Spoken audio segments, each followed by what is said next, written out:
കൊല്ലം കരുനാഗപ്പള്ളിയിൽ വാഹനാപകടത്തിൽ വിദ്യാർത്ഥി മരിച്ചു. തഴവ സ്വദേശി നന്ദദേവൻ ആണ് മരിച്ചത്. അപകടത്തിന്റെ CCTV ദൃശ്യങ്ങൾ പുറത്തുവന്നു.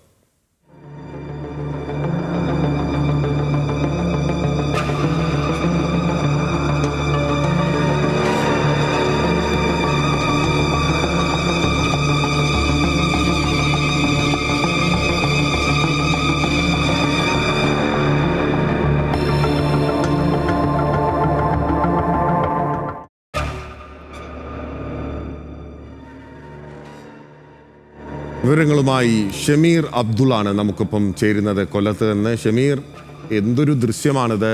വളരെ വലിയൊരു അപകടമാണ് ഉണ്ടായിരിക്കുന്നത്. എന്താണ് യഥാർത്ഥത്തിൽ സംഭവിച്ചത്? ആ ദൃശ്യങ്ങളൊന്ന് വ്യക്തമാക്കാം.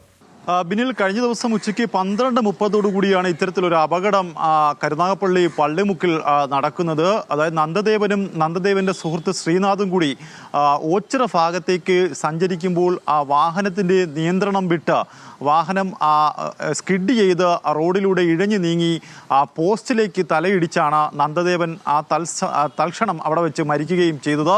എന്തായാലും നന്ദദേവന്റെ സുഹൃത്ത് ശ്രീനാഥിനെ വണ്ടാനം മെഡിക്കൽ കോളേജിലേക്ക് മാറ്റിയിട്ടുണ്ട്. നന്ദദേവൻ സംഭവ സ്ഥലത്ത് തന്നെ വെച്ച് മരിച്ചു. അതായത് ദേശീയപാതയുടെ പണി നടക്കുന്ന ഭാഗമാണ്.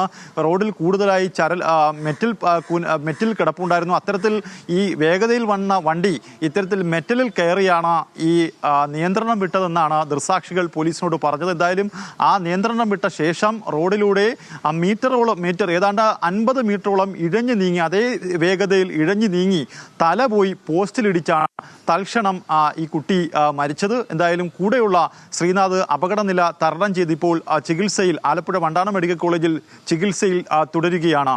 ബിനിൽ, ഷമീർ, ഈ ദൃശ്യങ്ങൾ കാണുമ്പോൾ ഒരു സംശയമുള്ളത്, നിയന്ത്രണം വിടുന്നതിന് മുന്നോടിയായി അവിടെ മറ്റൊരു സ്കൂട്ടർ പാസ് ചെയ്യുന്നത് പോലെ കാണുന്നുണ്ട്. ആ സ്കൂട്ടർ അപകടം ഉണ്ടാക്കിയിട്ടുണ്ടോ? വളരെ കൃത്യമായി കാണുന്നുണ്ട്. അതിന് മുന്നിൽ വെച്ചാണ് ഈ വാഹനം മറിയുന്നത്. ഒരുപക്ഷെ ഈ അപകടത്തിന് ഒരു പ്രധാനപ്പെട്ട കാരണം കാരണങ്ങളിൽ ഒന്നിതാകാം. അതായത് ബിനിൽ സൂചിപ്പിച്ച പോലെ തന്നെ മറു സൈഡിൽ നിന്ന്, അതായത് എതിർ സൈഡിൽ നിന്ന് ഒരു സ്കൂട്ടർ ആ റോഡിലേക്ക് ഇറങ്ങുന്നുണ്ട്. പക്ഷേ ആ സ്കൂട്ടർ ഇറങ്ങി സെക്കൻഡുകൾക്കകമാണ് ഈ വാഹനം സ്കിഡ് ചെയ്ത് റോഡിലൂടെ മീറ്ററുകളോളം നീങ്ങുന്നത്. ഒരുപക്ഷെ അതായിരിക്കാം അപകട കാരണം. പക്ഷേ അതിന് പോലീസിൻ്റെ ഔദ്യോഗിക സ്ഥിരീകരണം ഒന്നും തന്നെയില്ല. പോലീസ് ഇപ്പോൾ നിലവിൽ പറയുന്നത് അമിത വേഗതയിൽ വന്ന വണ്ടി പെട്ടെന്ന് നിയന്ത്രണം വിടുകയോ പക്ഷേ കല്ലിൽ കയറുകയോ അല്ലെങ്കിൽ ഈ സ്കൂട്ടറിനെ കണ്ട് ഈ വാഹനം ഓടിച്ചിരുന്ന ആൾ ഭയന്ന് നിയന്ത്രണം വിടുകയോ ചെയ്തിരിക്കാം. പക്ഷേ എന്തോ ഒന്ന് സംഭവിച്ചിട്ടുണ്ട് അവിടെ.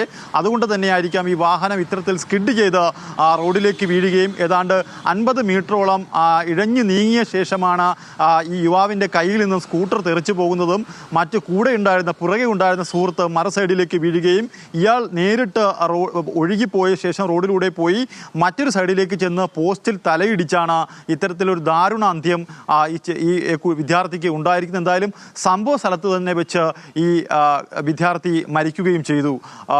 ബിനിൽ, ഷമീർ, വളരെ പ്രധാനപ്പെട്ട ഒരു കാര്യമാണ്.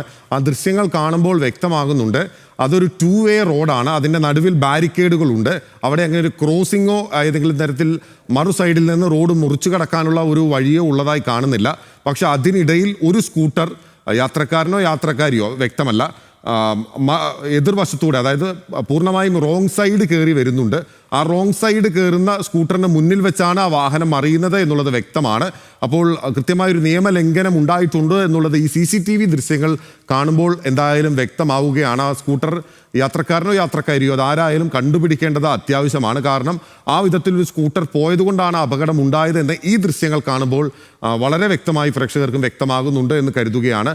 കൊല്ലത്ത് നിന്ന് ഷമീറാണ് വിവരങ്ങൾ നൽകിയത്. ഒരു മരണമാണ്, 18-കാരനാണ് ജീവൻ നഷ്ടമായിരിക്കുന്നത് വാഹനാപകടത്തിൽ.